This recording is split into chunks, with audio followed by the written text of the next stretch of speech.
Break के बाद एक बार फिर से आपका स्वागत है। ईरान के राष्ट्रपति इब्राहिम रईसी की हेलीकॉप्टर क्रैश में मौत हो गई है। रईसी के साथ उनके विदेश मंत्री भी हेलीकॉप्टर में सवार थे, उनकी भी मौत हो गई। राष्ट्रपति रईसी का हेलीकॉप्टर क्रैश रविवार को हुआ था और इसके मौत की पुष्टि आज हुई है जब मलबा मिला।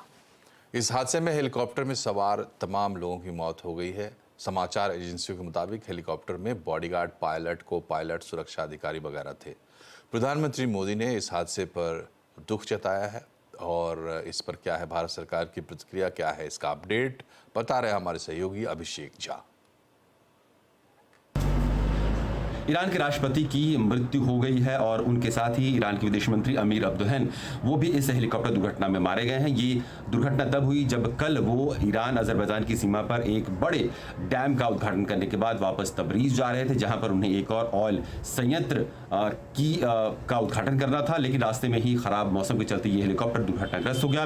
करीब 15-16 घंटे के बाद जो राहत कर्मी है वो हेलीकॉप्टर को तो लोकेट कर पाए, लेकिन उसकी दशा इतनी बुरी थी कि यहाँ पर किसी भी व्यक्ति के जीवित बचे होने की संभावना बहुत ही कम है।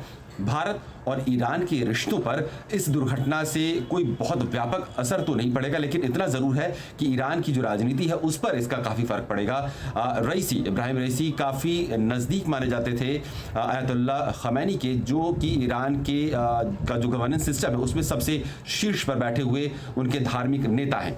तो इस प्रकार से आने वाले समय में चूंकि खमैनी साहब काफी ज्यादा उम्र दराज होते जा रहे हैं, तो उनके उत्तराधिकारी के रूप में भी इब्राहिम रईसी की काफ़ी चर्चा थी। तो इस प्रकार से जो उनका इन्फ्लुएंस था पूरे गवर्नेंस सिस्टम पे या पूरे डिसीजन मेकिंग पर, वो काफ़ी ज़्यादा था।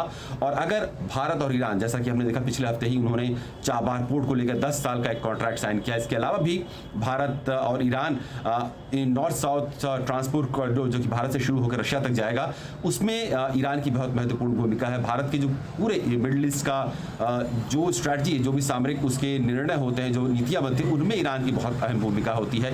तो इन तमाम मसलों पर दोनों देश काफ़ी ज़्यादा जुड़ रहे थे, काफ़ी काम कर रहे थे।